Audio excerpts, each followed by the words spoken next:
Devoid Wrestling Podcast. Devoid Wrestling Podcast. Devoid Wrestling Podcast. Cast it up, Micah and Derrick.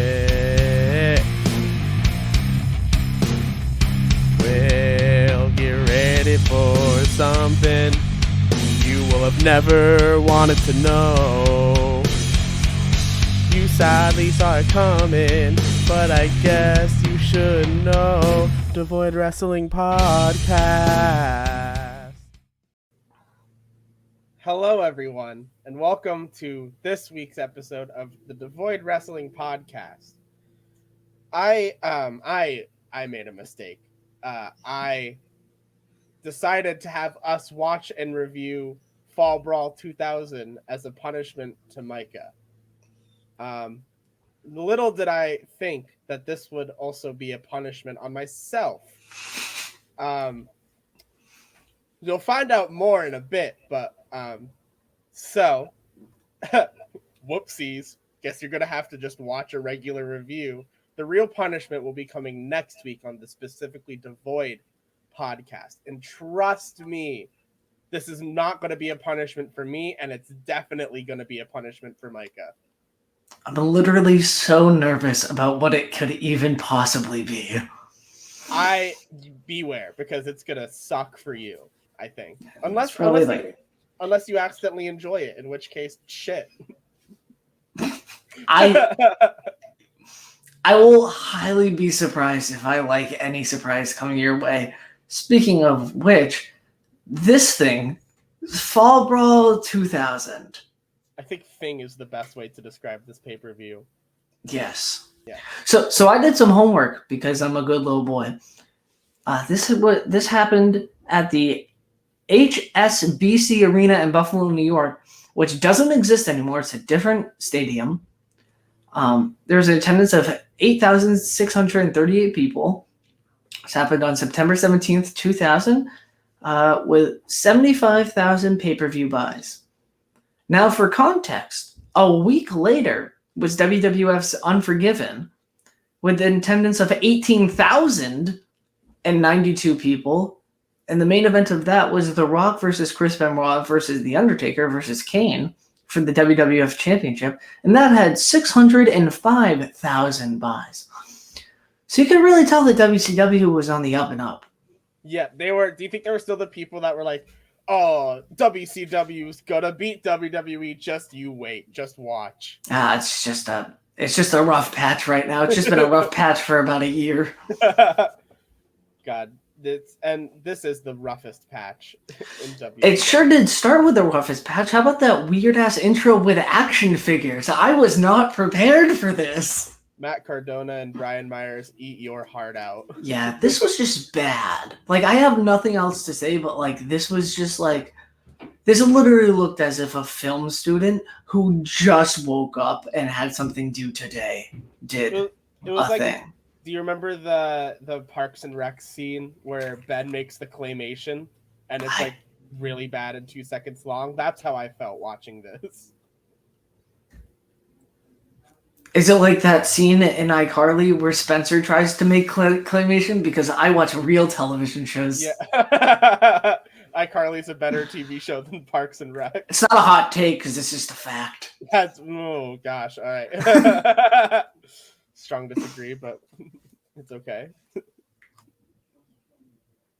Yeah, actor for actor, just light them up, and I'll just run through them. Pound for pound, iCarly is the strongest TV show in all of sports entertainment. Jerry Trainer beats Chris Pratt, Nick Offerman, and Aubrey Plaza in one punch. Like, he's just a better actor than all of them. And that's your main core. I can't say anything about Amy Poehler, so she can knock off Jeanette McCurdy. Sure. And then is there anybody else? Rob Lowe? Doesn't match a candle to the Bensons. Rob Lowe versus Nathan Kress is a fight I would actually pay to see. I would pay real money. I would pay $50 for that fight on pay-per-view. I would buy ESPN Plus to buy the $50 pay-per-view for Nathan Christopher. We're not here to talk about that. That's how badly we don't want to talk about this show. It's so bad. So the opening match is Prime Time versus Kiwi. The Kiwi, actually. They both have people. Prime Time, of course, is part of like Lance Storm's faction. Yeah. So Major Guns is there. Who doesn't want to be there in storyline and probably IRL, people. Yeah. Who was with the other one? I didn't write down. Someone else was with Kiwi. Yeah. Look at it right now. It was Paisley. Yeah. Cool. The commentators were really weird about Major Guns. They were just like, wow, isn't she a woman who has breasts? And the other one would just be like, well, she sure is. And if I had 5 minutes alone, and the other one was just like, hey, stop it. I want 5 minutes.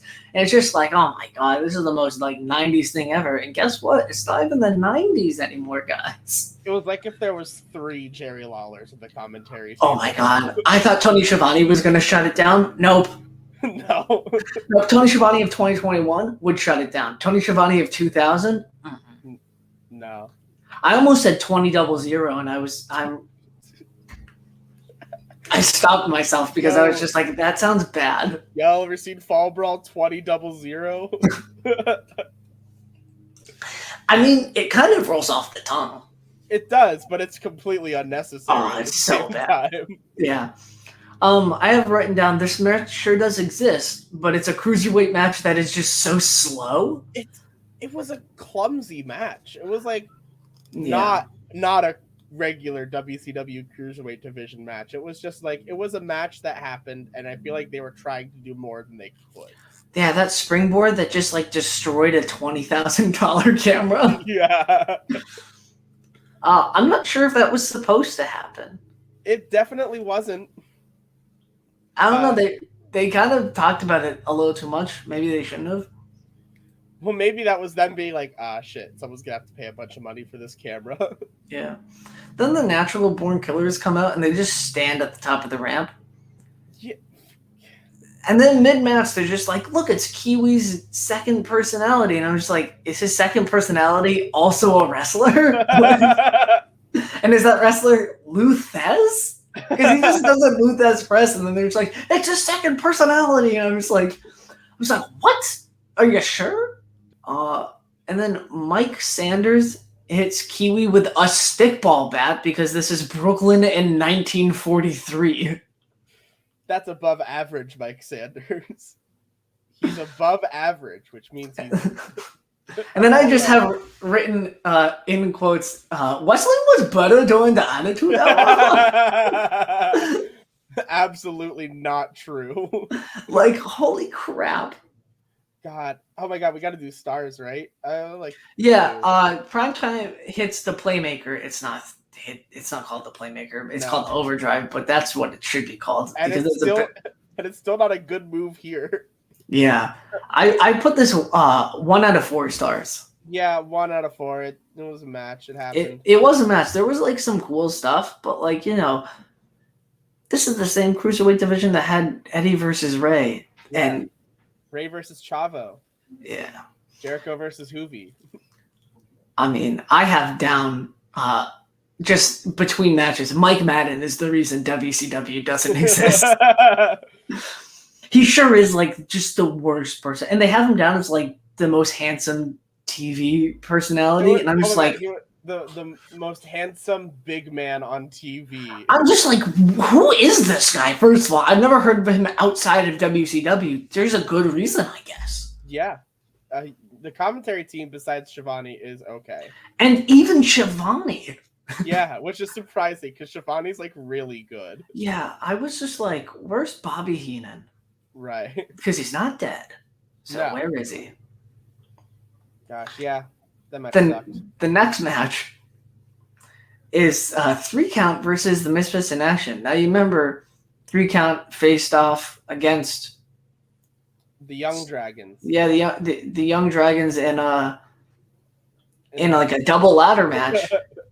And a month later, because we didn't say this before, but this is a month after New Blood Rising. That's why we're doing this, basically. Also, it's a punishment, but this is chronologically the next one after our last WCW. And they just don't care that they don't have a record contract, I guess.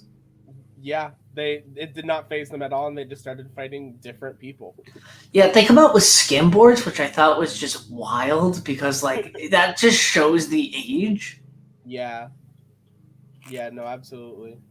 I said MIA has badly dubbed over music on Peacock, so much so that you couldn't hear commentary. It's bad. That music's bad. Oh my So god. that means that they either didn't have the copyrights for that music that they used, or it was just obscene.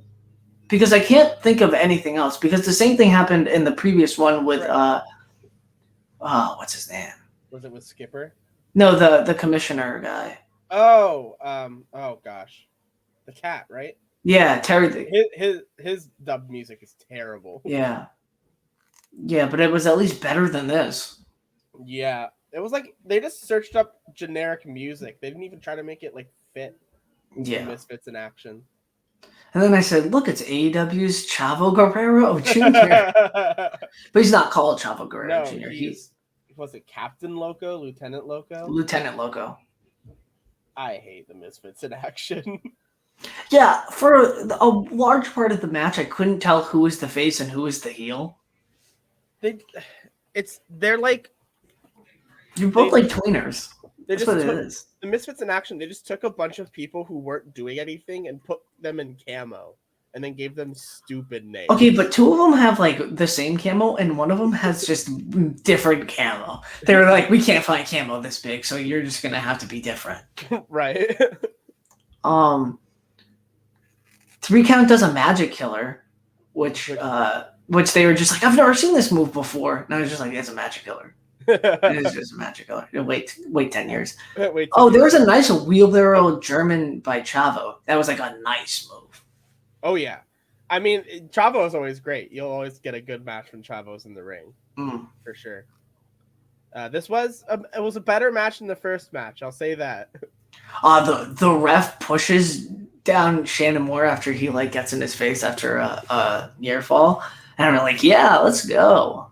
Yeah, something's happening. Cool. Yeah. Somebody goes through a table, and the referee is just like, it's not me. Not my job.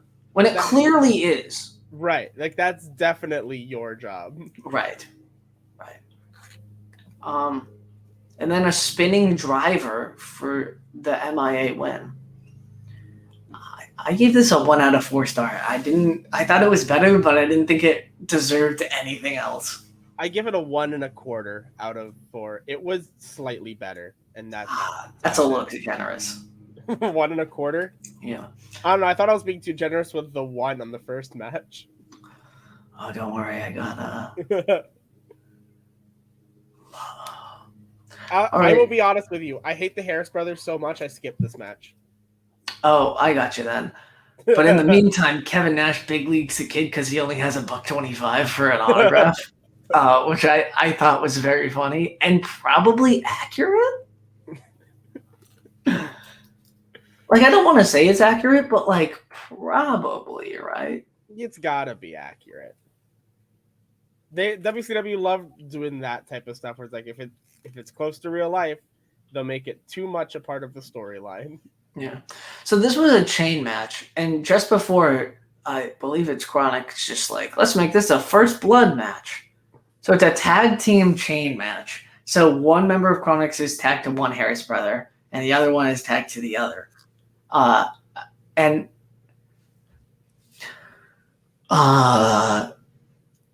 one of the Harris brothers gets cut, but the ref is down, and so he gets out of the chain, and the like double team attack the one of the members, one of the Kronik people, and then the ref sees a bloody Brian Adams who is turned around, and he calls for the bell, but he does not see the Harris brother who is just clearly standing up, and then to get the big pop, Kronik chokeslams the ref after the match. WCW. I gave this 1.5 out of 4 stars because stuff happened. There was at least character development. God, this sound. I probably could have told you that even without watching the match, and that's exactly how the match went. But there was character development. There was something that was happening that was not that was lacking in the previous 2. I guess that's fair. Then General Rection does a Cody Rhodes promo, and Jim Duggan exists.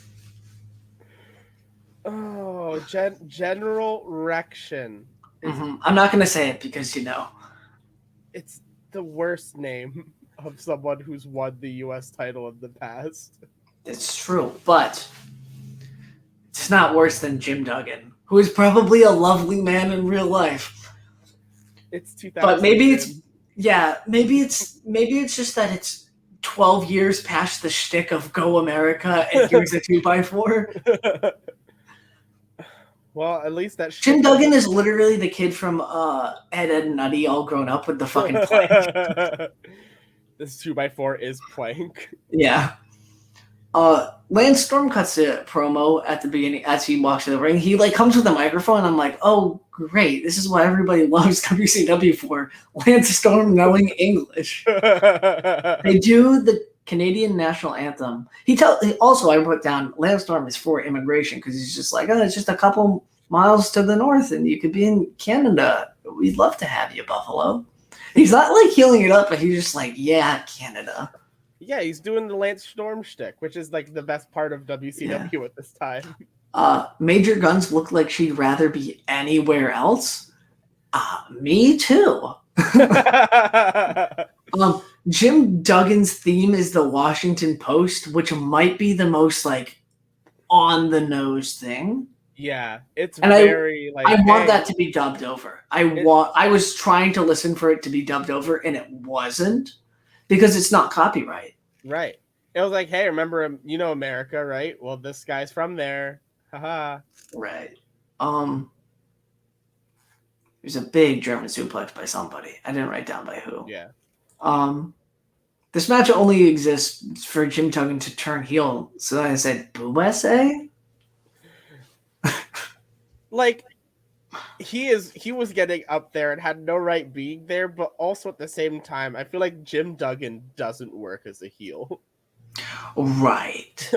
Yeah, he just hits the general with a 2x4 when he tells him, he's like, go to the top rope, you can finish the match, just go to the top rope. And he just hits him with a 2x4 and turns heel, and his face just immediately drops. Yeah, and then he rips off his shirt to reveal a Team Canada shirt. Which, literally Jim Duggan is just, his only character can be I support 100% country. Jim Duggan's character is the place he lives. Yeah, and then Lance Storm wins, and Jim Duggan is a fan of Canada. He turns it. He's not like the Iron Sheik. No. Who is he like? WrestleMania 7. Iraqi sympathizer. Oh, Sergeant Slaughter. Yeah, he's Sergeant Slaughter, but Canada. I first went to WrestleMania 7. Wild. This is probably his most famous match. So yeah. I gave this 2 out of 5 stars. Yeah. Oh yeah. I gave it 2.5 out of 5. I mean, Lance. 2 out of 4. Out of 4. I mean, 2.5 Derrick. out of 4.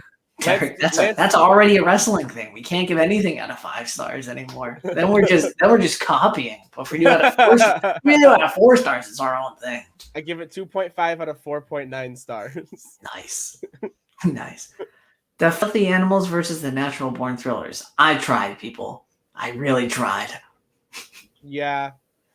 The match itself before the thing that happened wasn't great. And then Paul Orndorff got hurt. Right. Which they were already talking. Billy Kidman in a promo before was just I hope Paul Orndorff's okay. And I thought it was real. It was real. Orndorff actually got hurt, right? No, but Kidman said it before his match. Oh, gotcha. Yeah. Also, rip Paul Orndorff. We haven't. Yeah. Yeah. This is more sad now. Thanks a lot, WCW, for making me sad. But yeah, I don't want to talk about this much. It was a match that kind of happened, and then a really bad thing happened. I gave it -1 out of 4 stars. Oh, is this the first negative star rating we've given? It's the first one I've given, at least. Because I also give it -1 star. Yeah, this is just bad. Because it was like, this is the longest match on the show. And, oh my god, it just fucking showed. Because every other match is like 5-6 minutes long. And this is like 20 minutes easy. Yeah. Oh yeah, for sure. I'm actually looking at the time now. This match was 16 minutes, 34 seconds. This feels like Triple H versus Roman Reigns at WrestleMania. Like, it's not even a joke. It's not even a joke. It felt like Jericho versus Ambrose in the fucking Asylum match. Ambrose versus Lesnar. How is that your favorite WrestleMania, dude? I just don't understand that. I like Zack Ryder. What can I say? Should we talk about that while we're talking about Zack Ryder? Because this is technically sure. This is the next Devoid Wrestling. My boy won the belt and is trolling on everyone. He is an amazing heel. I never thought that he would be a good heel because he's such a good face. Man, was I wrong. Also, people on Twitter, stop hating on Mike Bennett. I went to a show last week, maybe it's 2 weeks ago, whatever. I went to a show in the month of July, and he was there. And he was a surprise person that existed, and he's from the next town over where the show was, and it was the biggest pop of the night because Mike Bennett is fucking awesome. Stop calling Mike Bennett a junkie. It's just stop. Just stop. Why? He's not. He's a person. Don't be an asshole. Don't hide behind a screen. Say it to his face. I know I wouldn't, because I actually respect Mike Bennett as a person bettering his life. There you go, Mike Bennett. Boom. I even tweeted at you. You didn't like it, so maybe I don't like you. No, he's fine. There you go, Mike Bennett. No, the only reason people booed was because it was a time limit draw. Yeah, that's damn. But also, Mike Bennett was the replacement for Paul London, so like I felt like I won. Damn. I don't know. I like Mike Bennett. It'd still be cool to see him, but I feel like I would have rather wanted to see Paul London. Yeah, that's fair. That's fair. Anyway, want to get back onto this shitty show? Sure. Kidman and Medusa versus Shane Douglas and Torrie Wilson in a Pittsburgh plunge scaffold match, which is happening where? Buffalo, New York. I mean, I think this match, it served whatever purpose it served in the storyline. To get of which we know nothing of. Right. To get Douglas more over, I guess. Yeah. The beginning, I mean, with the raising, like I couldn't tell for a moment if Torrie was acting or if that was actually too high for her. But I think she was fine. Yeah, I think it was. But they kept saying, but Kidman was just kept on going like, God, come on, let's make it higher. Yeah, Kidman was very much still like half Kidman, half in Raven's flock Kidman. Yeah. Like there was definitely the residue of that gimmick. Yeah, just to let you know, it's a 4-hour car trip, like 200 plus miles from Buffalo to Pittsburgh. I just did that. I just looked that up. So is it literally just Pittsburgh because of ECW? Is that what they're getting behind? No, it can't be. Is that what they're getting behind? Yeah, I did write down. WCW tries to be. Oh, that's it for another match. But I also wrote down for this match that WCW tries to be ECW, but ends up being WWECW. I wrote that down for another match. Guess which match that is, Derrick? Oh, probably the best one of the show. Yeah, and then Douglas kicks down Medusa, which doesn't mean that you have to climb down. That's like the stupidest part, is that it's not whoever gets down, you have to climb down. But they still declare them the winner. Yeah. Right, which is no, weird. they missed No? what they Douglas and Torrie won because they climbed down. Oh right, sorry. I had a thing misconstrued. Sorry. Yeah. It was early when I watched this. It's okay. I gave it 2 out of 4 because at least it was character development. Same, like 2 out of 4. It happened. If it was fun. Great. Jeff Jarrett attacked Sting before the match. And then it cuts to maybe the weirdest thing that I've ever seen on a wrestling show, where it just shows David Flair being depressed and manic. I said his house looks like a college dorm. He's not the father, and he lost the fiance. Yeah. This is, of course, continuing the story from what's it called? Like the dirt match, the mud match. Yeah, the mud pit match of New Blood Rising, which is where we found out that Stacy was pregnant in the first place. Yeah. So a month later, we're here. Yeah. And like he's depressed, and he's just like, oh, that's the father, and then he thinks that the mailman is, and then he assaults the mailman and puts him in the figure 4. David Flair. It's David Flair. It's character development, but it's not good. It's not good, but it's something. WCW didn't really do character development, so like I was at least something. But this was weird to be on a pay-per-view. This was the part of the show where I like gave up. I was like, this show sucks. Oh, much before you. All right, next up, Sting versus the Great Muta versus Vampiro with the Insane Clown Posse on commentary. Yeah, I muted this match.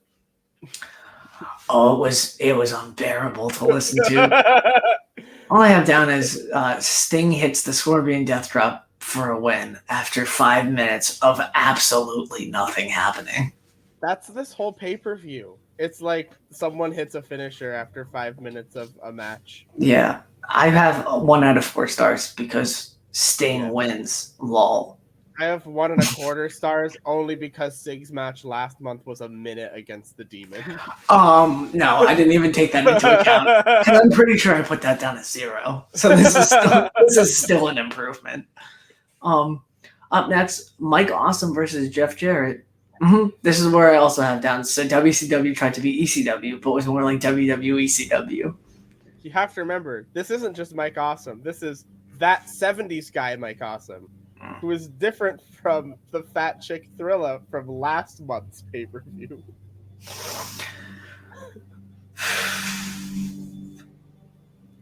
Yeah, so after like minutes of really just nothing, like really lame hardcore stuff happening, like really lame, and this is like 1999, 2000, which, you know, the hardcore, I mean, ECW was like a big thing.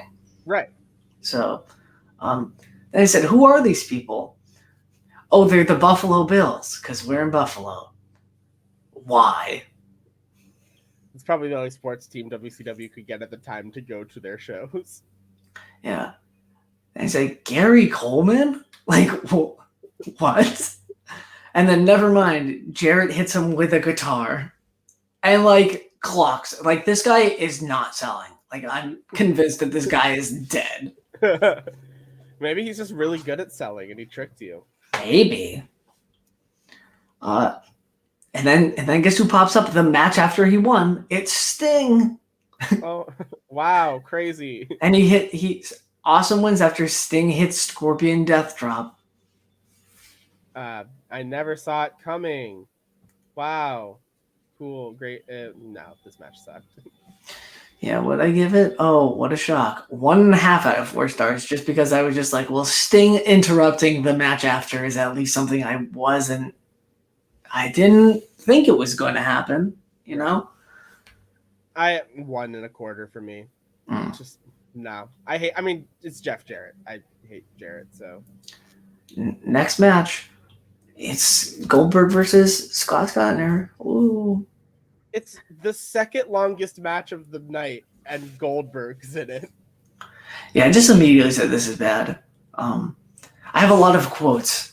So, in the first 5 minutes, this has been a war.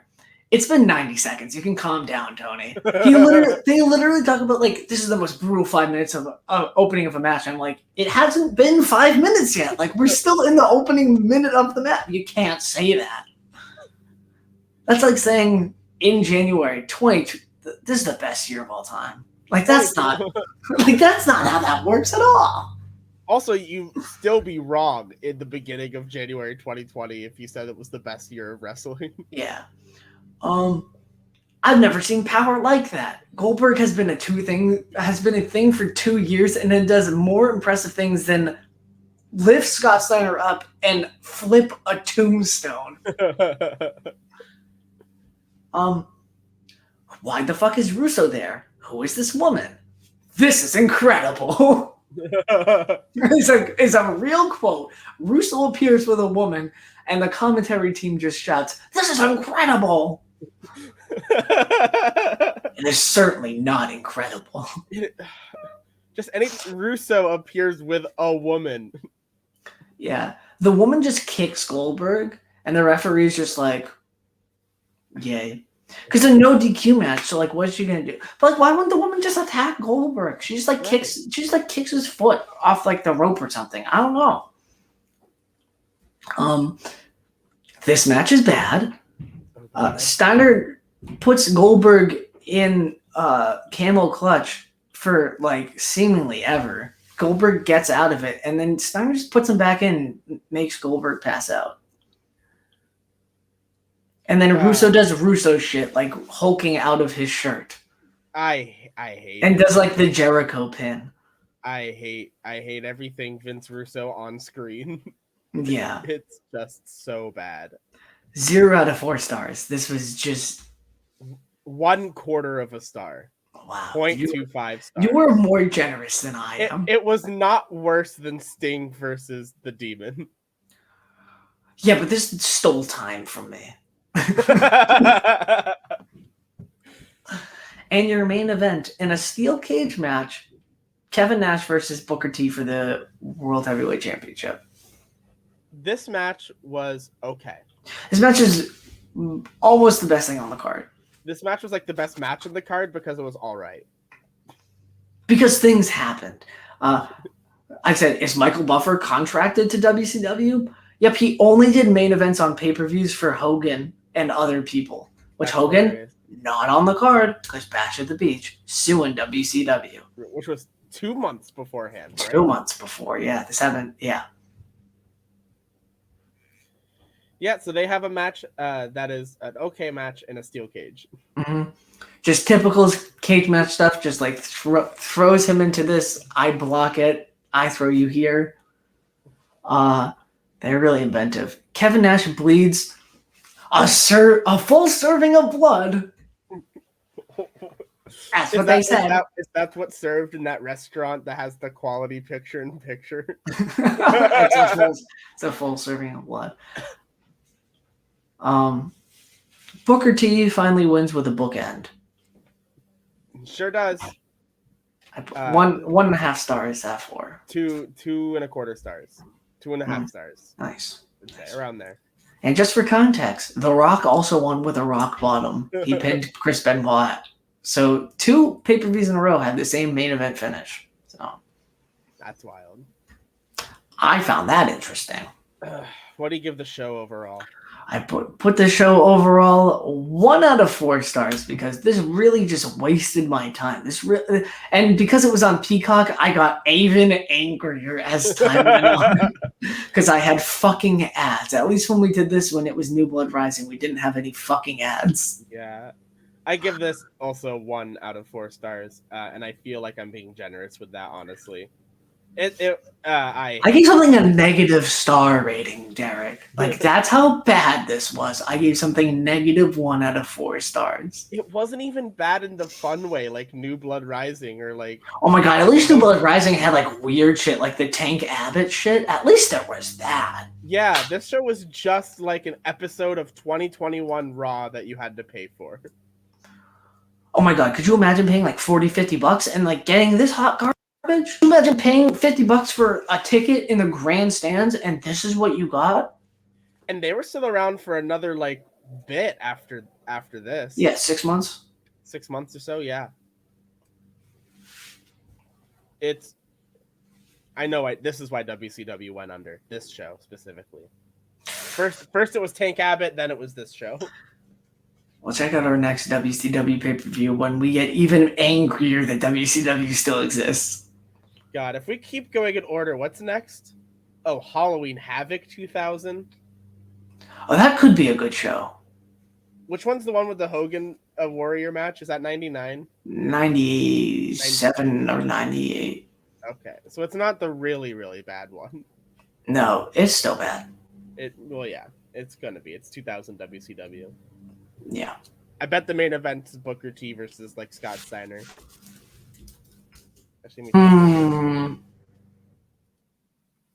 No. Oh, it's even worse. Although that was the world title match, but it wasn't the main event. I want to say like Goldberg versus somebody. It's Goldberg versus Kronik. Was the main event of Halloween Havoc 2000. And it was like 4 minutes long. I hate WCW. All right, well, God. Well, this pay-per-view made me depressed. We have to go. Like, share, and subscribe. I've been me, you've been you. Stop. You know what? I'm okay with WWE burying WCW all the time now. Yeah, no, this is fine. Every time Sting has lost when he didn't need to, it was because of this. Yeah. Anyway, bye.